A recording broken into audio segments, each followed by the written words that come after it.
They outnumber you. They plot in groups, confident in their safety. Yet, victory does not favor the many, it favors the cunning. In this video, you will learn the ruthless strategies that let one mind conquer the masses.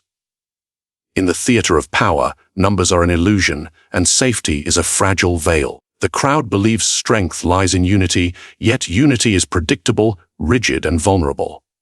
You, the solitary player, possess something far deadlier: focus, secrecy, and the freedom to strike where others cannot.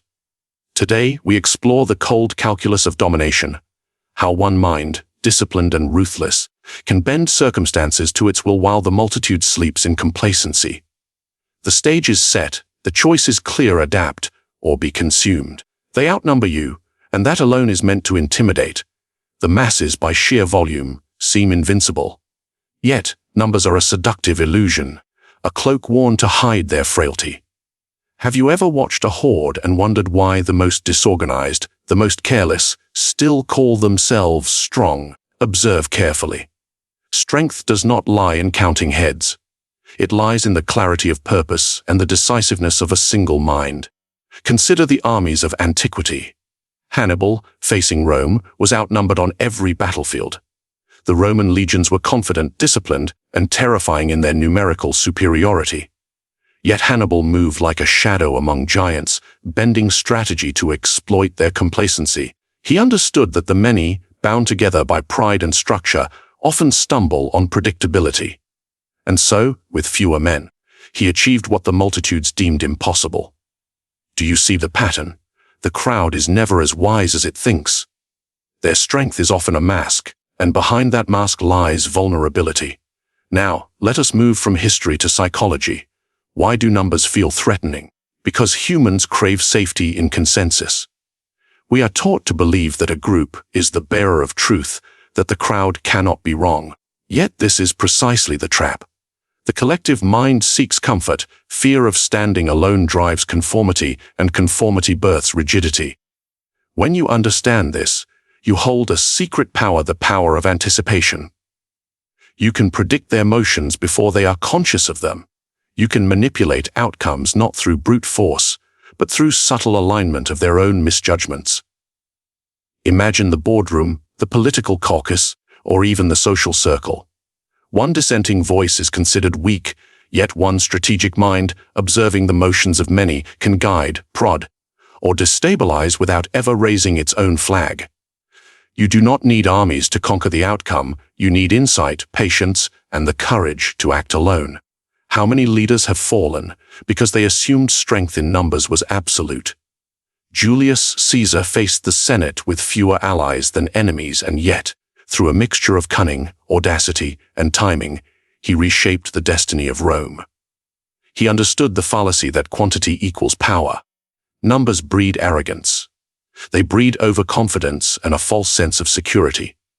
A mob will follow a faltering leader long enough to meet ruin, convinced their collective will is infallible. History is littered with examples: the French Revolution, where the masses, intoxicated by unity, made decisions that destroyed themselves. Napoleon, at Waterloo, miscalculating the cohesion of Allied forces, losing to what he considered a mere sum of parts. The lesson is clear: the multitude can never match the precision of the solitary, focused strategist who exploits their mistakes. But how do you use this knowledge? First, cultivate the patience of a predator. Observe without engagement. Let the many reveal their weaknesses. Every decision, every hesitation, every debate exposes fissures. Then, strike not with the volume of your voice, but with the accuracy of your influence. A single well-placed word, a calculated action, can shift the course of what the majority believed immovable. The few can manipulate the many, not by overt conquest, but by understanding their illusions and bending those illusions to their will. Ask yourself, do you fight the crowd on their terms, or do you bend reality to your solitary strategy? Most will rush to arms, confident in their safety. Few will step back and realize that the true weapon lies not in their numbers, but in the disarray beneath. Every empire, every corporation, every society has those who understood this principle. They are remembered, feared, studied. The rest are forgotten, swept away by their own misguided confidence. You, the solitary strategist, now stand at the edge of understanding. Recognize the deceit of volume. Recognize that the many are rarely as formidable as they seem. And recognize that this insight is only the beginning. For once you see the flaw in their numbers, the next question becomes, how do you exploit it to claim victory that is unseen, inevitable, and complete? The many rely on their count, you must rely on your mind. But beware, the deeper you look, the darker the path becomes, for not all who see the weakness can resist the temptation to strike. And in the next segment, we will uncover how predictability within the crowd becomes the sharpest tool in your solitary arsenal. Predictability is the silent assassin of power. The many move together, bound by habits, conventions, and unspoken rules, believing their unity shields them from defeat. Yet this cohesion is their vulnerability. The crowd fears chaos, craves routine, and clings to patterns. Can you see it? Their very strength is the map of their weakness. When all follow the same paths, think the same thoughts, and act on the same assumptions, you, the solitary strategist, gain clarity that no number of allies can obscure. History is a library of such truths. Consider the Persian Empire, vast and imposing, yet bound by rigid command structures and reliance on sheer numbers. When Alexander the Great advanced with a disciplined, adaptive force, he shattered predictability. The Persians expected linear engagement. Alexander delivered unpredictability. He struck where least expected, feigned retreats, divided attention, and forced decisions upon them before they could comprehend the possibilities. Could the many have acted differently? Perhaps, but predictability shackled them, and he exploited it fully. The lesson is simple: rigidity, the byproduct of cohesion, invites exploitation. And what of the human mind itself? Observe any group, from a military unit to a corporate board, and patterns emerge. The human need for structure produces predictable behavior. Leaders often repeat themselves, committees fall into habitual cycles, and social hierarchies dictate responses. These are the currents of thought you must learn to read. When you recognize these currents, you see not the masses, but their predictable edges. You see where pressure will crack, where hesitation will appear, and where influence can be inserted like a dagger into soft flesh. Let us consider a more modern battlefield: negotiation and politics. When a boardroom is filled with consensus-driven actors, they believe compromise is the shield of wisdom. They vote, they debate, they deliberate, and in their deliberation, they expose their fears, desires, and the very limits of their imagination. One who is alone, who thinks clearly and without the weight of group expectation, can anticipate every move before it is made. The solitary strategist does not confront the group head-on. He bends their pattern toward his advantage, a subtle puppeteer unseen. History again offers guidance. The Medici family, masters of Florence, survived by exploiting the predictability of rivals and allies alike. They observed habits, anticipated alliances, and inserted themselves into the predictable flow of civic power. Few noticed until the shift had occurred. The many, comfortable in their routines, never imagined a single actor could wield such influence. Predictability is not merely a tactical weakness. It is a psychological invitation to domination. You must ask yourself, do you move with the current, or do you navigate the hidden channels beneath it? The group's predictability is a roadmap, a secret offered freely to those willing to watch and wait. Yet patience alone is insufficient. To act successfully, one must be precise, adaptive, and, at times, merciless. The many falter because they respond late, because their decisions are bound by expectation and habit, because fear of standing out constrains action. You, however, are unbound. Your mind is nimble, your perception keen. Every predictable move of the crowd becomes an opportunity to seize advantage before they understand what is happening. Even in warfare, this principle persists. Consider the Battle of Cannae, where Hannibal's forces encircled the Romans. The Roman generals acted with the predictable confidence of superior numbers, pressing a single, linear attack. Hannibal, aware of their rigidity, turned predictability into annihilation. The lesson is the same whether on the battlefield, in the marketplace, or within the machinations of society. A predictable enemy is a vulnerable one, and the solitary mind is best equipped to exploit this vulnerability. But beware, recognizing predictability is only the first step. One must also resist the temptation to act impulsively. The crowd moves slowly. It reacts to stimuli in waves. The solitary strategist must align patience with timing, observation with intervention. To strike too soon is to alert them. To strike too late is to miss the opening entirely. There is a delicate art to leveraging predictability, a dance between foresight and action, calculation and instinct. So, ask yourself now, can you see the map of their behavior? Can you identify the lines they will follow, the habits they cannot abandon, the patterns they cannot escape? Once you do, the next question emerges: how do you exploit these patterns to turn their very cohesion into your instrument of control? In the next segment, we will delve into the ultimate weapon of the solitary strategist, observation itself, and reveal how the power to see before others act becomes the instrument of absolute influence. Unseen and unstoppable, silence is the sharpest weapon the solitary strategist can wield. Words are chains. They bind thought, reveal intent, and often betray weakness. Have you noticed how many speak to be heard, yet in their speech lies their undoing? To act without speaking is to move unseen, to influence without exposure, to command while appearing passive. Observation becomes your shield, restraint your sword. Consider the courts of Renaissance Italy, where power was a delicate balance of favor and fear. Princes and advisors spoke endlessly, thinking speech itself conveyed authority. Yet the greatest rulers listened more than they spoke. They watched the gestures of allies, the subtle hesitation of enemies, the micro-expressions that revealed true intent. Lorenzo de' Medici understood that the mouths of men often revealed more than their swords could ever achieve. Would you rather be the one who speaks, or the one who learns while others reveal themselves? Silence breeds information, and information breeds control. Every idle conversation, every boast, every complaint becomes a thread. Pull on one, and the tapestry unravels. The crowd, believing in the security of volume, rarely considers the power of quiet observation. They act, they plan, they plot, all under the assumption that being numerous is being invulnerable. And yet, in their very talk, they betray their boundaries, their fears, their predictable reactions. Can you see it? Their noise is your advantage. Even in warfare, silence has been decisive. Sun Tzu taught that to remain inscrutable is to maintain superiority. The general who conceals intention manipulates the enemy's perception, forcing them to act prematurely or irrationally. The armies of Sparta relied not only on strength, but on measured restraint, letting the enemy miscalculate before striking with precision.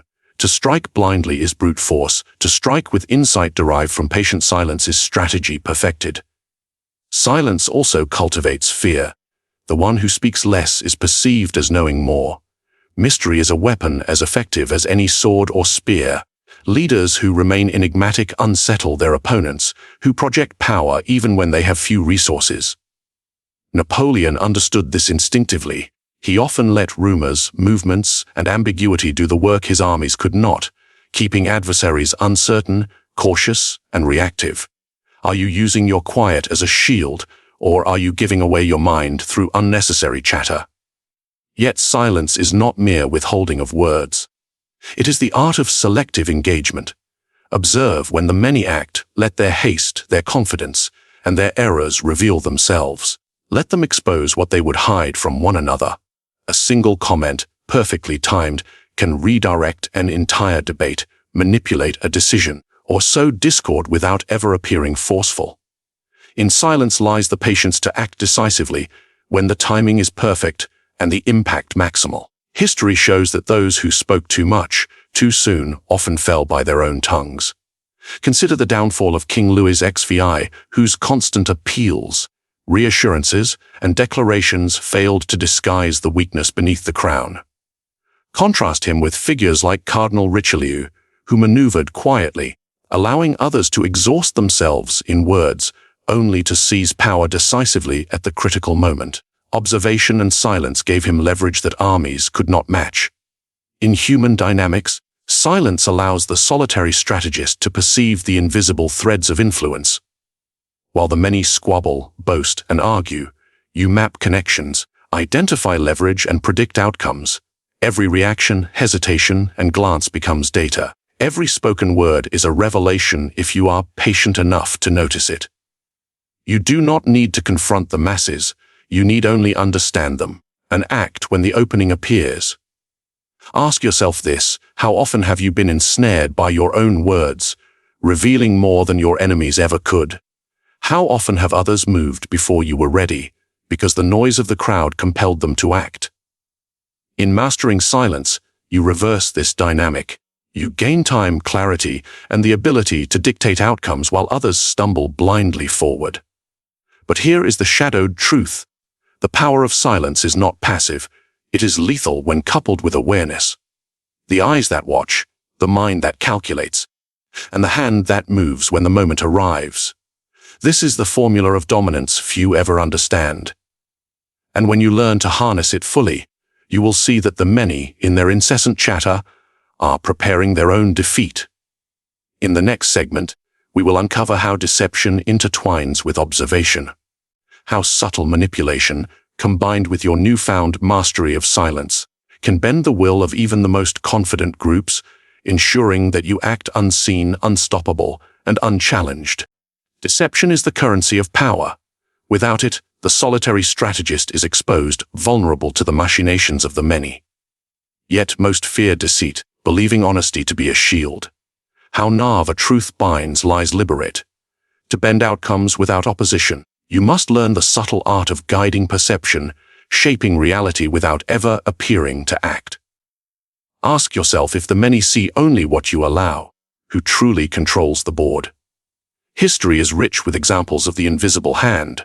Consider the Byzantine court, where emperors survived not by force alone, but by manipulating loyalties, orchestrating betrayals, and planting illusions. One whispered suggestion could destroy a rival before the blade was drawn. The many, confident in their alliances, never suspected the solitary mind weaving influence in silence. Do you see the principle? Deception thrives where arrogance assumes transparency, where numbers breed predictability. Even in warfare, deception has been decisive. The Battle of Austerlitz offers a perfect study. Napoleon, vastly outnumbered on paper, feigned weakness, lured the Allies into overconfidence, and then struck with precision. His enemies, misled by appearances and reassured by their numbers, fell into traps crafted not by brute force, but by calculated misdirection. The solitary strategist often needs no army when perception itself can be manipulated. How often have you underestimated what lies unseen, simply because you trusted the surface of things? Deception is not chaos, it is control disguised as happenstance. Observe human behavior in groups, and patterns emerge. People reveal their intentions in micro-expressions, in overconfidence, in carefully crafted postures of security. To intervene directly is risky, to guide subtly, imperceptibly, is mastery. Every suggestion, every planted doubt, every misdirection serves to tighten your grip while leaving the many convinced they act freely. You manipulate not by force, but by shaping thought itself. Consider the art of negotiation, a boardroom, a council, or even a family gathering. Groups rarely perceive manipulation unless it is crude. Yet the solitary strategist can insert questions, insinuations, and half-truths that pivot decisions without ever revealing intent. The many will believe their conclusion was born of consensus, while in truth, it was sculpted in silence and secrecy. Is this not the ultimate power?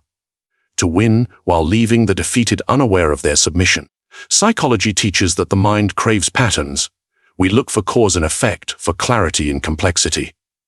Deception exploits this craving. If you create an illusion coherent enough to satisfy expectation, the many accept it unquestioningly. They do not see the hand that moves them, because it moves them so seamlessly, predictably, naturally. And yet, this is no accident, it is deliberate orchestration.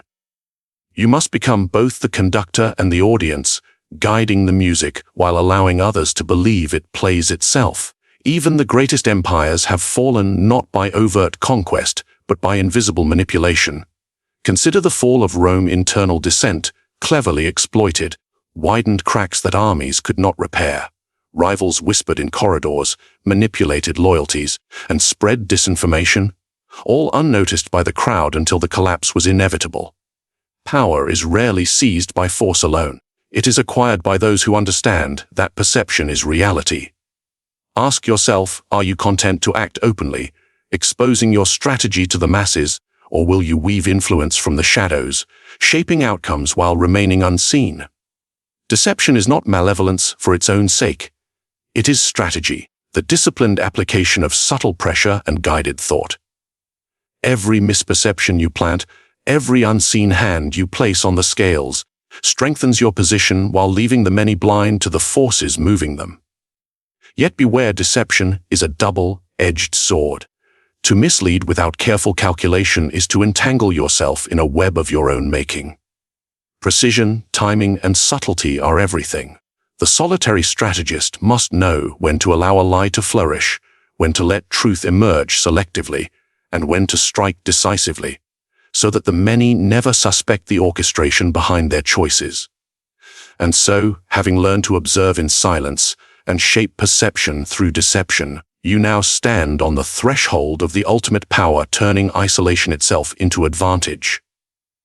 In the next segment, we will reveal how being alone, unbound by the compromises of numbers, grants you freedom to act with unparalleled speed, decisiveness, and ruthlessness, while the many remain trapped by their own cohesion and blind to your hand. Isolation is not weakness. It is power refined. While the many are bound by consensus, obligations, and the fear of standing alone, you, the solitary strategist, are free. Freedom is not the absence of danger. It is the ability to act decisively, without hesitation, without compromise. Ask yourself, when the crowd hesitates, who moves? When alliances fracture under pressure, who seizes the opening? It is the one unshackled by numbers, the one who answers to no one but strategy itself. History teaches that isolation is often the crucible of greatness. Consider Julius Caesar crossing the Rubicon. He stood, in effect, alone, defying the weight of the Senate, the laws, and the multitude's expectations. Those who acted in groups were slowed by debate, fear of reprisal, and the inertia of consensus. Caesar acted swiftly, decisively, and, because he moved alone, unpredictably. The many could not anticipate him, could not contain him, and thus they were compelled to follow or perish. This is the secret solitude grants: speed, freedom, and audacity, all of which the many, enmeshed in their numbers, cannot match. Isolation also sharpens the mind. When you are alone, you are forced to rely on your judgment, to scrutinize every decision, to anticipate consequences without counsel, to dilute thought. The crowd, comforted by mutual reassurance, rarely achieves such clarity. They are prone to compromise, to error, to influence by the weakest voice. Yet you alone need no compromise. Every calculation, every move, is a reflection of your own mind, honed and exact. Ask yourself, is it better to be right within a group, diluted and compromised, or entirely correct while alone? Even in warfare, the advantage of isolation is clear. Think of Hannibal at Cannae, facing the Romans in overwhelming numbers. He did not rely on his allies' judgment. He crafted the plan alone, understanding the flaws in the enemy's cohesion, predicting every predictable move. His solitude in strategy, though his army was not small, gave him clarity of action the Romans could not foresee. To act alone is to be unburdened by hesitation, indecision, and the constraints of collective ego. Your decisions are swift, lethal, and unchallenged. Isolation amplifies deception too. When alone, you need not signal your intentions, need not negotiate consensus, need not justify action. You can manipulate perception, craft ambiguity, and move unseen.